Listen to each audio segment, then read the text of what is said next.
Amigos, muy buenas noches. Bienvenidos a esta emisión especial de 24 horas.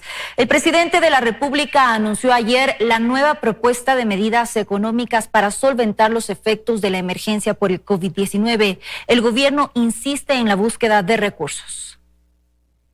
En un nuevo intento por alivianar las finanzas públicas y sortear la crisis ahondada por la emergencia del COVID-19, el gobierno propone nuevas medidas que deberán contar con apoyo legislativo y sin duda ciudadano. Es un proyecto de ley pequeño, están muy enfocados en en darle viabilidad a este aporte y a esta contribución. Tras la explicación del presidente de la República, el ministro de Finanzas, Richard Martínez, detalló algunos puntos de la propuesta que se centra en la contribución ciudadana. Aplaudimos todas aquellas iniciativas que se han construido desde el sector privado. Hay algunas que son de carácter humanitario, otras que son para importar insumos médicos. Todas estas iniciativas se van a nutrir el fondo y de la cuenta nacional de asistencia humanitaria. En el camino de lograr recursos, el gobierno busca la creación de una cuenta de asistencia humanitaria que tendrá como fuente a las empresas con más de $1 millón de ganancias, los ciudadanos con ingresos superiores a $500 y será administrada por la sociedad civil. Este manejo de recursos por parte de la sociedad civil ha recibido algunas observaciones, principalmente respecto de su aplicación. Eso va a ser complicado conseguir la gente adecuada para manejar ese fideicomiso. De la misma forma, la propuesta de esta llamada contribución ciudadana y el aporte de las empresas que superen $1 millón de ganancias se recibe con algunos reparos por tener carácter impositivo.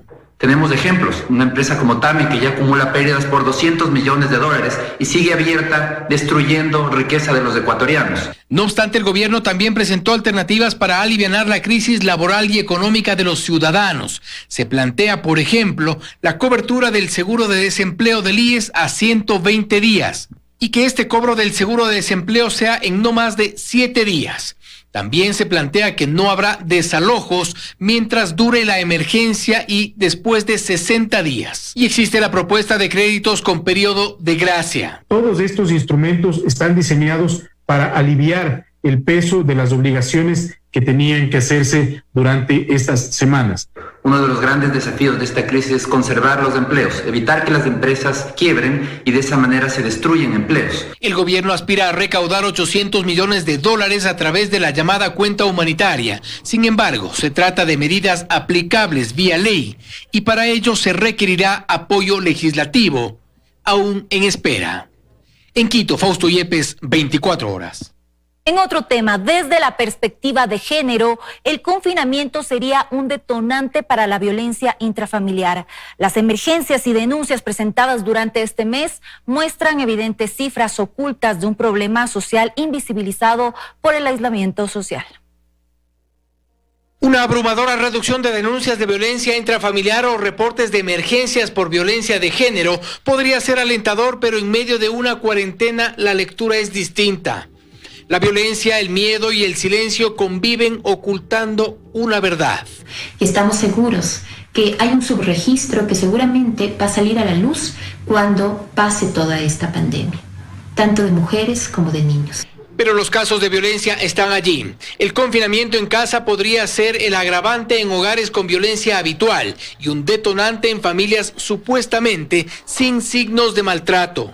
El hogar se convierte en un espacio en donde se legitima la violencia de género. Vamos a las cifras. En un comparativo de emergencias recibidas en la central del ECU 911 entre marzo y abril del 2019 fueron 10.554. Durante este mes de cuarentena se redujeron casi a la mitad, 6.583 en 2020. Nuestros evaluadores lastimosamente han recibido llamadas de mujeres que escondidas en un closet de manera desesperada piden auxilio porque su pareja les está buscando con un cuchillo o con un arma blanca. No obstante, hay emergencias y el promedio diario no deja de ser alarmante. El día de hoy, 244 mujeres llamarán al 911 porque están siendo víctimas de violencia. Esa realidad la tenemos que cambiar. Aún más complicado es lograr que esos casos de violencia se denuncien. Las víctimas no pueden salir y las amenazas se incrementan. La Fiscalía no ha dejado de tramitar denuncias, pero debe haber apoyo social. Exhortamos en estos momentos a la empatía y a la conciencia social, familiares, amigos, vecinos.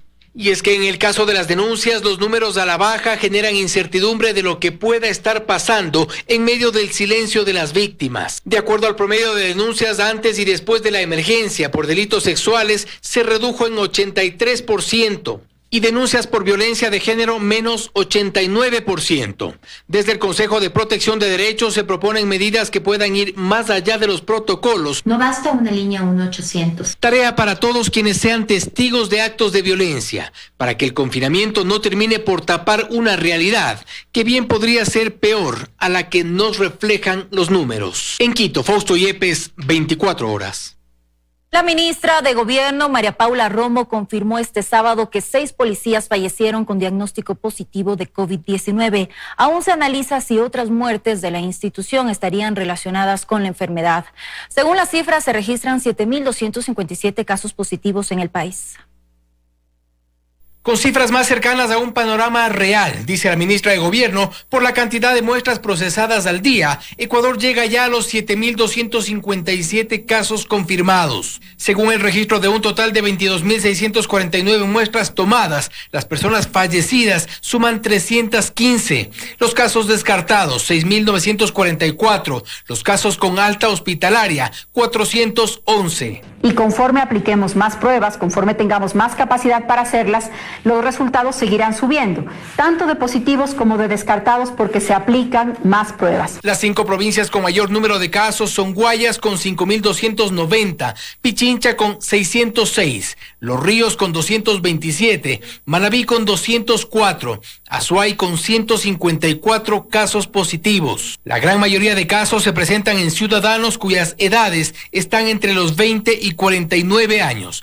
4.270 casos. Entre los 50 y 64 años de edad, 1.826 casos.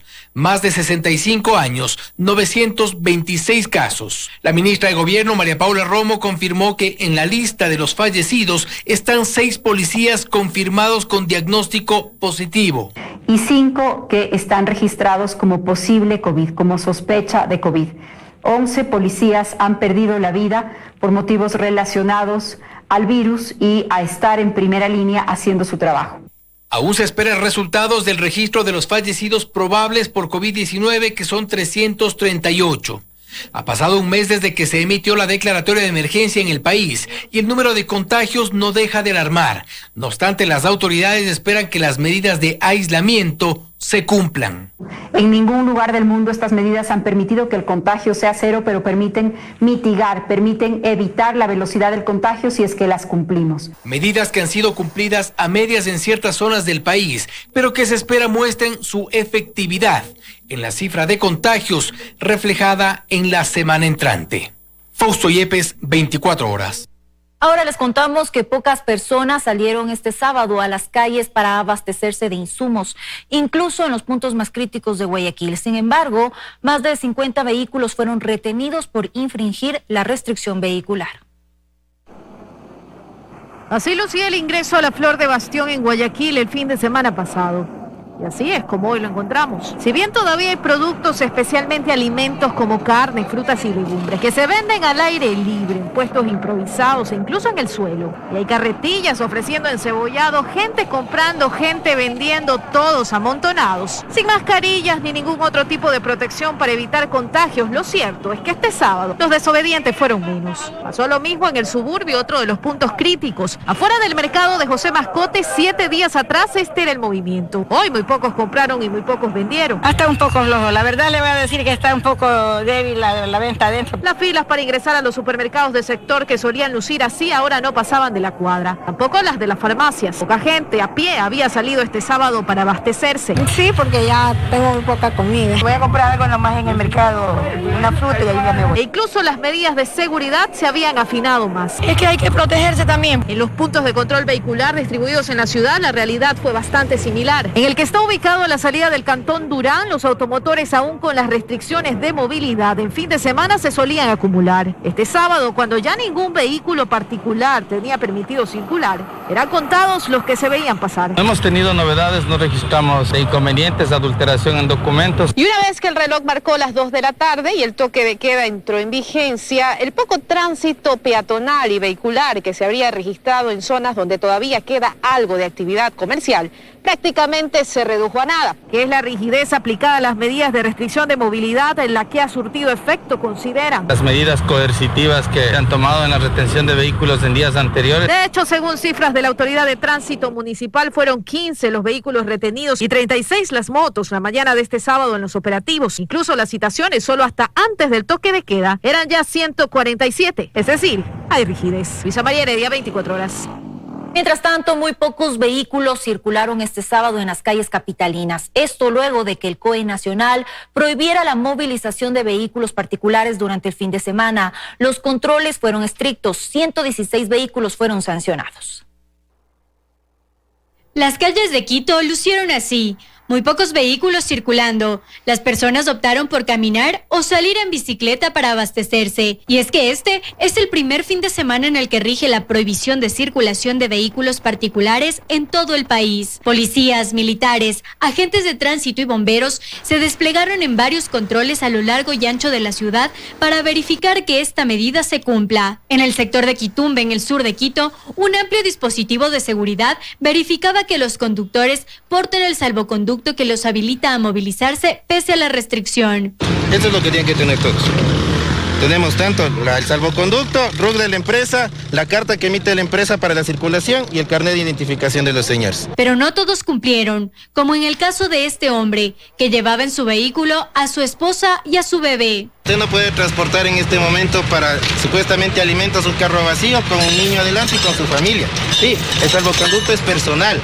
Usted está haciendo mal uso del salvoconducto. En otros casos, en cambio, sostenían que la multa fue por no movilizarse en el vehículo empresarial. Nosotros ya fuimos a la empresa, realizamos el mantenimiento, ahora estamos regresando. A la ida nadie nos dijo nada, estaba súper bien. Y ahora que nosotros venimos acá, nos dice que no nos podemos movilizar con el carro personal, sino que tenía que ser de la empresa. Pero aquí está en el salvoconducto especificado el número de la placa del carro que se va a movilizar y que es de uso personal. Entonces no entiendo el por qué nos retiran el vehículo. Todos los automotores infractores fueron retirados por las winchas y llevados a los patios de retención vehicular. A la fecha tenemos más de 200 vehículos retenidos. Los vehículos solo podrán ser retirados cuando termine la emergencia y además de la multa deberán pagar $3 diarios por el uso del garaje y $1 las motocicletas. En Quito, Belén Merizalde, 24 horas. Ya estamos de regreso para contarles que este lunes 13 de abril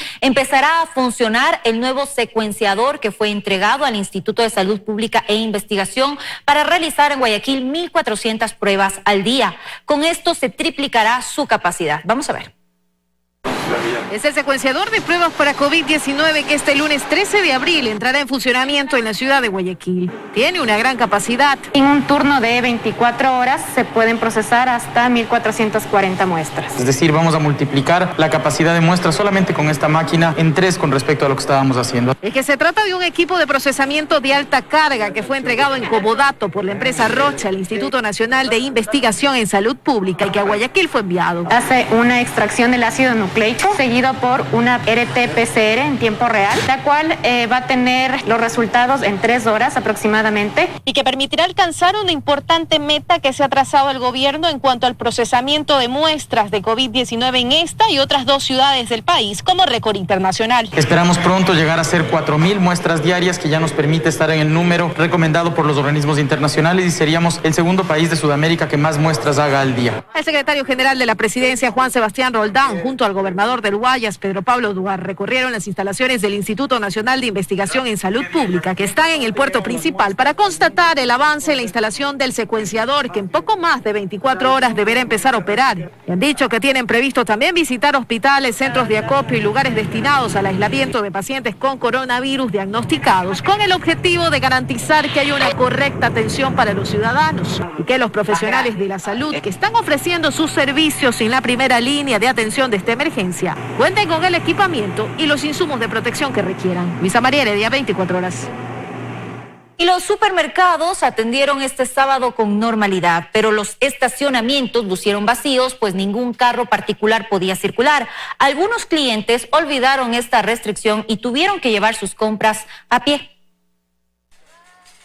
Hoy las filas en los supermercados fueron así, relativamente cortas. Y es que la prohibición de que vehículos particulares circulen durante el fin de semana hizo que muchos se queden en casa o prefieran realizar sus compras cerca de sus hogares. Miguel comenta que desde hace 15 días no salía de su vivienda, respetando las disposiciones gubernamentales, pero hoy debía abastecerse. Tienen que respetar las disposiciones para poder salir de esta pandemia todos, ¿no? Todos colaboramos y podemos salir lo más rápido posible. Sin embargo, otras personas no tenían tan claro que hoy los vehículos comerciales como taxis tampoco podían circular. Ese fue el caso de don Alejandro, quien con varias fundas esperaba en una esquina de la avenida Mariscal Sucre que pasara un taxi para regresar a casa ubicada en el Beaterio. Ahorita me hace acuerdo porque yo me olvidé de que sábado y domingo no circulaba ningún vehículo. Otras personas más jóvenes, en cambio, llevaban sus compras en sus manos y otros más preparados lo hacían en coches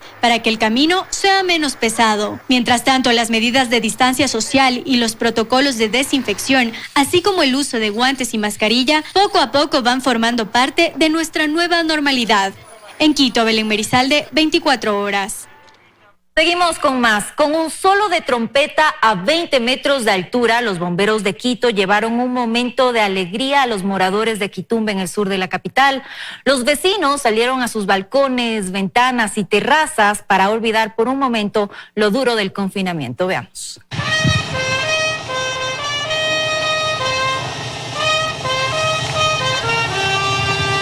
Así, entonando Lindo Quito de mi vida, Luis Quimbita, trompetista del Cuerpo de Bomberos, llevó un poco de música y alegría a los vecinos de Quitumbe, en el sur de la capital.